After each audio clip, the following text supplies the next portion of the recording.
If you're new to our channel, don't forget to hit the subscribe button. Welcome to the Wisconsin Vegetable Gardener. I'm Joy Baird. We're going to harvest our shallots today. Now, shallots are a relation to the onion. They're based on the variety, can be very large bulbed or in our case smaller bulbed, and it also depends on your environmental conditions whether you have a variety that's supposed to be very large that when you harvest it is small because you have lack of water or certain nutrient deficiencies. So we've got 2 rows here. I think we've got 15 plants. Now there's a lot of weeds here. In a raised bed, we didn't weed this bed for a couple of reasons. One, we didn't get around to it, and secondly, at this point, if we would have weeded, we would have been pulling the clusters of shallots up out of the ground and uprooting them, which would have ended their growth cycle. Now, before I get to doing the harvest, I do want to show you what I mean by a growth cluster. So let's look at this perfect example right here. This is shallots. Probably don't need the fork, but I'm going to use it anyway.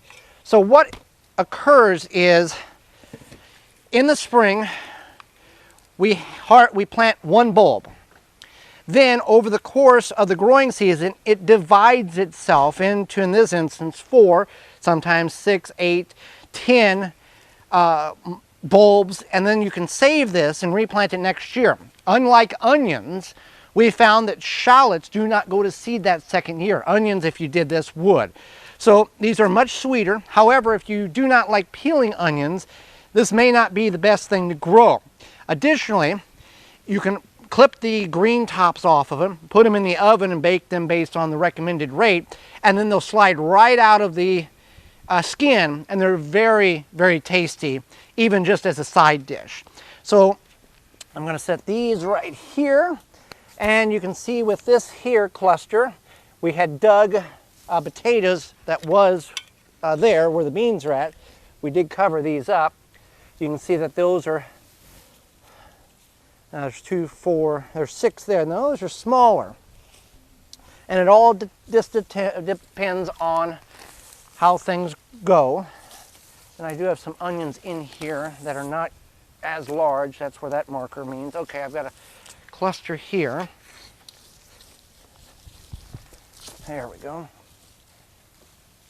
Now you don't have to leave them intact. I'm just doing that because it's easier to harvest all one bundle than trying to dig through and find all of them like a treasure hunt. So there's 2, 4, 6, 7 on that one. So I'm going to dig through here and see what we have and then come back and show you what the end result is. And then we'll go from there. And then this bed will be utilized for fall planting lettuce and radishes and after we remove the weeds. So let me get the shallots out of the way. This was on a drip tape, so that did help. Now again, these are a smaller variety, and this is kind of the size. This would be about the max size that they would get. So keep that in mind, a little smaller than a ping pong ball. All right, so I've harvested this bed here. Now we planted 15 shallots very early on in the season, and you can see that we've got well more, a nice 2 to 3, maybe 4 time return on that. Some a little bigger, some a little smaller. We'll save, if we don't use them up, we can save and plant them again next year. Otherwise, we can get more at the garden center next year. But shallots, it's a sweeter onion, smaller than an onion. You can bake with it. You can do anything you want with a shallot that you can do with an onion. They're just a little different in the growth cycle as well as in the flavor being sweeter. And they're a little more tedious to peel if that's something that you're not a big fan of. Well, thanks for watching. If you've never grown shallots before and this is something that's interested you, you should try it next year. As always, remember to rate, subscribe, and comment. For more information, please visit thewisconsinvegetablegardener.com.